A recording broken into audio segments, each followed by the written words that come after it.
नमस्कार विद्यार्थी मित्रांनो. स्वागत आहे आपलं पुन्हा एकदा एम-पी-एस-सी लायब्ररी या आपल्या यूट्यूब चॅनलमध्ये. आज आहे 8 फेब्रुवारी 2026. सुरू करूयात आजच्या चालू घडामोडी. आज आपण पाहणार आहोत भारतामध्ये पहिली राष्ट्रीय UAV चाचणी कोणत्या राज्यामध्ये पार पडलेली आहे? पिल्लू AI हे कोणत्या राज्यामध्ये लॉन्च करण्यात आलेले आहे? तसेच हायड्रोजन बस वापरणारे भारतातील पहिले विमानतळ कोणते ठरलेले आहे? या संपूर्ण महत्त्वपूर्ण चालू घडामोडी व्यवस्थितपणे समजून घेण्यासाठी व्हिडिओ शेवटपर्यंत अवश्य पहा. सुरू करूया कालच्या एका प्रश्नाने. काल व्हिडिओच्या शेवटी मी तुम्हाला एक प्रश्न विचारलेला होता. भारत टॅक्सी सेवा कोणी सुरू केलेली आहे? तर याचे योग्य उत्तर आहे भारताचे सहकार मंत्री आणि तसेच गृहमंत्री अमित शहा यांनी. आता आपण आजच्या दिनविशेषकडे वळूया. आज आहे 8 फेब्रुवारी. 8 फेब्रुवारी 2015 नीती आयोगाची पहिली बैठक ही आजच्या दिवशी पार पडलेली होती. नीती आयोगाची स्थापना 1 जानेवारी 2015 या दिवशी करण्यात आलेली होती. 8 फेब्रुवारी 1872 लॉर्ड मेयो याची आजच्या दिवशी हत्या करण्यात आलेली होती. लॉर्ड मेयो हे 1869 ते 1872 या कालावधीमध्ये भारताचे व्हाईसरॉय होते.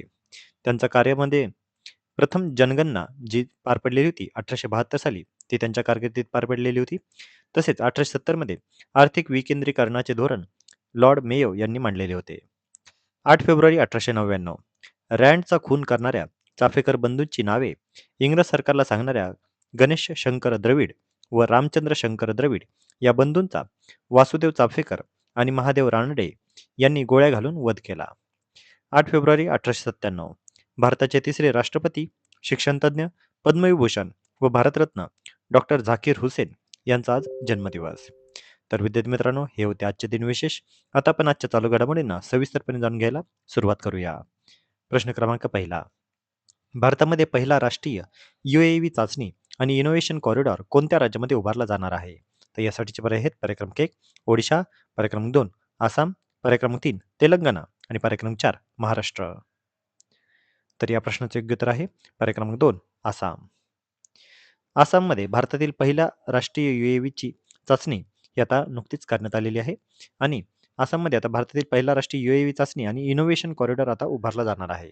नाव आहे national UAV test and innovation corridor. ठिकाण आहे रंगे लुंडा विमानतळ, गंजाम जिल्हा, आसाम. भारतातील हे पहिले व्यावसायिक विमानतळ जे लाईव्ह ड्रोन चाचणीसाठी वापरले जाणार आहे. याचा उद्देश काय? तर 1000 मीटर उंचीपर्यंत गतिमान हवाई क्षेत्रामध्ये ड्रोन चाचण्या याच्या होणार आहेत.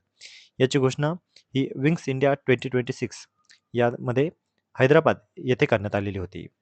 याचा फायदा काय? तर स्वदेशी R&D, कौशल्य विकास, रोजगार आणि ड्रोन हब यामध्ये आता उभारण्यात येणार आहे. याचा जो करार केलेला आहे हा ओडिशा सरकार आणि बॉर्न व्ही एरो हे भुवनेश्वरमधील एक टेक स्टार्टअप आहे यांच्या दरम्यान झालेला आहे. त्यामुळे लक्षात घ्या, भारतातील पहिली राष्ट्रीय UAV चाचणी ही आसाम या राज्यामध्ये पार पडलेली आहे. पुढचा प्रश्न. प्रो रेसलिंग लीग म्हणजेच PWL 2026चा विजेता संघ कोणता आहे? तर यासाठीचे पर्याय आहेत पर्याय क्रमांक 1 हरियाणा थंडर्स, पर्याय क्रमांक 2 मुंबई मराठा, पर्याय क्रमांक 3 दिल्ली दंगल वॉरियर्स आणि पर्याय क्रमांक 4 पंजाब पॅन्थर्स. तर या प्रश्नाचे योग्य उत्तर आहे पर्याय क्रमांक 1 Haryana thunder's. Pro wrestling league 2026 ही नुकतीच पार पडलेली आहे आणि यामध्ये विजेता ठरलेला आहे हरियाणा थंडर्स. उपविजेता ठरलेला आहे दिल्ली दंगल वॉरियर्स. यामध्ये 6 संघ सहभागी झालेले होते. अंतिम सामना नोएडा उत्तर प्रदेश या ठिकाणी करण्यात आलेला होता. प्लेयर ऑफ द मॅच ठरलेला आहे नेहा सांगवाल. विजेत्या हरियाणा थंडर्सला 1.5 कोटी आणि ट्रॉफी ही मिळालेली आहे. आयोजन संस्था होती रेसलिंग फेडरेशन ऑफ इंडिया. 2015 मध्ये प्रो रेसलिंग लीगची सुरुवात करण्यात आलेली होती, परंतु मध्यंतरी काही कारणाने ही लीग बंद झालेली होती, जी आता 2026 मध्ये पुन्हा एकदा सुरू करण्यात आलेली आहे. पुढचा प्रश्न. पिल्लू AI हे कोणत्या राज्यामध्ये लॉन्च करण्यात आलेले आहे? तर यासाठीचे पर्याय आहेत पर्याय क्रमांक 1 कर्नाटक, पर्याय क्रमांक 2 महाराष्ट्र, पर्याय क्रमांक 3 तेलंगणा आणि पर्याय क्रमांक 4 आंध्र प्रदेश. तर या प्रश्नाचे योग्य उत्तर आहे पर्याय क्रमांक 4 आंध्र प्रदेश. पिल्लू AI हे आता भारताचे पहिले व्हॉइस बेस्ड बिलिंग आणि अकाउंटिंग AI एजंट आहे. वापरकर्ते फक्त आवाजाच्या मदतीने बिल तयार करणे, खाते सांभाळणे यासारखी कामे करू शकतात. लहान व्यापारी, दुकानदार, MSME क्षेत्रासाठी अतिशय उपयुक्त असे तंत्रज्ञान यामध्ये असणार आहे. आंध्र प्रदेश या राज्यामध्ये हे AI आता सुरू करण्यात आलेले आहे आणि अशा पद्धतीचा हा देशातील पहिलाच उपक्रम आहे. याचं महत्त्व काय? तर डिजिटल व्यवहारांना चालना अकाउंटिंग सुलभ व जलद तसेच डिजिटल इंडिया उपक्रमाला याद्वारे बळ देखील मिळणार आहे. पुढचा प्रश्न, हायड्रोजन बस वापरणारे भारतातील पहिले विमानतळ कोणते ठरलेले आहे? तर यासाठीचे पर्याय आहेत पर्याय क्रमांक 1 दिल्ली विमानतळ, पर्याय क्रमांक 2 बेंगळुरू विमानतळ, पर्याय क्रमांक 3 कोचीन विमानतळ आणि पर्याय क्रमांक 4 हैदराबाद विमानतळ. तर या प्रश्नाचे योग्य उत्तर आहे पर्याय क्रमांक 3 कोचीन विमानतळ. कोचीन आंतरराष्ट्रीय विमानतळ या ठिकाणी आता हरित उपक्रम आता राबवला जाणार आहे. कोचीन इंटरनॅशनल एअरपोर्ट हे हायड्रोजन बस वापरणारे भारतातील पहिले विमानतळ आता ठरलेले आहे. हा उपक्रम पर्यावरणपूरक आणि शून्य कार्बन उत्सर्जन दिशेने महत्त्वाचे पाऊल मानत आहे. ठिकाण आहे केरळ. फर्स्ट इन इंडिया आहे कारण हायड्रोजन बस वापरणार आता हे पहिलं विमानतळ ठरलेलं आहे. यामुळे आता प्रदूषणामध्ये घट होईल, हरित ऊर्जा वापराला प्रोत्साहन मिळेल, तसेच सस्टेनेबल एव्हिएशनचे हे एक उत्तम उदाहरण समजले जात आहे. पुढचा प्रश्न, रुसोमा संत्री महोत्सव हा कोणत्या राज्यामध्ये साजरा केला जातो? तर यासाठीचे पर्याय आहेत पर्याय क्रमांक 1 मणिपूर, पर्याय क्रमांक 2 मिझोराम, पर्याय क्रमांक 3 त्रिपुरा आणि पर्याय क्रमांक 4 नागालँड. तर या प्रश्नाचे योग्य उत्तर आहे पर्याय क्रमांक 4 नागालँड. रुसोमा संत्री महोत्सव हा आता नागालँड राज्यामध्ये साजरा केला जाणारा स्थानिक आणि कृषी आधारित महोत्सव आहे.